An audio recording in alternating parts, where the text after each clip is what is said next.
43 సంవత్సరాల సినీ జీవితం ఎన్ని ఇబ్బందులు పడి ఉంటారు, ఎన్నిసార్లు లేసుంటారు. మీలాంటి వాళ్ళ జీవితాలని చూస్తుంటే ఇలా కదా మనిషి నిలబడాలి, ఇది కదా జీవితం, ఇలాంటివి తెలుస్తుంటాయి. మీకు ఇన్నేళ్ల ప్రయాణం తర్వాత ఇండస్ట్రీలో ఎవరి మీదైనా కానీ లేదా ఏ అంశం మీదైనా కానీ కంప్లైంట్స్ ఉన్నాయా? ఫెట్ మీద మాత్రం ఉన్నాయి.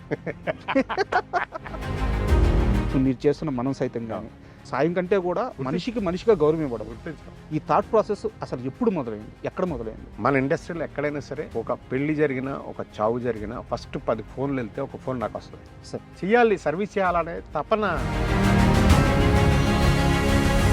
మనం సైతం అన్నది ఎవ్రీ మంత్. కాదంబరి కిరణ్ ఒక్కడే ఎందుకు చేయాలి, అతన్ని మనం ఎందుకు సపోర్ట్ చేయాలనుకునే వాళ్ళు లేరా ఇండస్ట్రీలో? ఉంటే అది వాళ్ళ దురదృష్టం. వచ్చే 100 తరాలకి సరిపడని ఆస్తి సంపాదించుకునే వ్యక్తులు కూడా ఉండొచ్చు. కాదంబరి కిరణ్ జీవితంలో హీరో నాగార్జున హీరోనా విలనా? బాగా తవ్వినట్టున్నాడు. ఆయన విన్నాడు కొంత ఏదో ఒక. చిరంజీవి గారికి కాదంబరి కిరణ్ గారికి ఇప్పుడు టర్మ్స్ ఎలా ఉన్నాయి? ఆయన పక్కన ఉండే కొందరు వ్యక్తులు నా మీద లేనిపోనిది ఒకటి ఏదో క్రియేట్ చేసి చెప్పారు, ఇది మీరు అన్నమాట.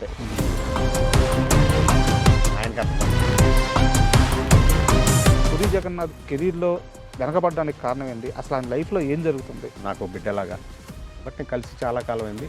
ఇప్పుడు కలవాలని కూడా అనిపించట్లేదు. ఎందువల్ల? నేను నా స్థానం నాకుంటేనే నేను అక్కడ ఆ స్థానంలో ఉంటాను, లేకపోతే ఎక్కడ ఉండను. హీరో శివాజీ ఈ మధ్యకాలంలో ఆయన చేసిన కొన్ని కామెంట్స్ ఇండస్ట్రీలో ఒక ప్రకంపన సృష్టించాయి. ఆ మొత్తం వ్యవహారాన్ని మీరు ఎలా చూస్తారు? శివాజీ ఏం చెప్పాలని అంత ప్యూర్గానే ఉంటుంది, బట్ ఆ 2 మాటలు. మూవీ ఆర్టిస్ట్ అసోసియేషన్ గొడవలు, చాలామంది స్నేహాలను వదులుకోవాల్సి వచ్చింది. రాజేంద్ర ప్రసాద్ని గెలిపించిన తర్వాత తప్పు చేసామేమని బాధపడలేదు? నేను పవర్ఫుల్ బాస్, నన్ను మీ దగ్గర పెట్టుకుంటే మీరు కూడా పవర్ఫుల్.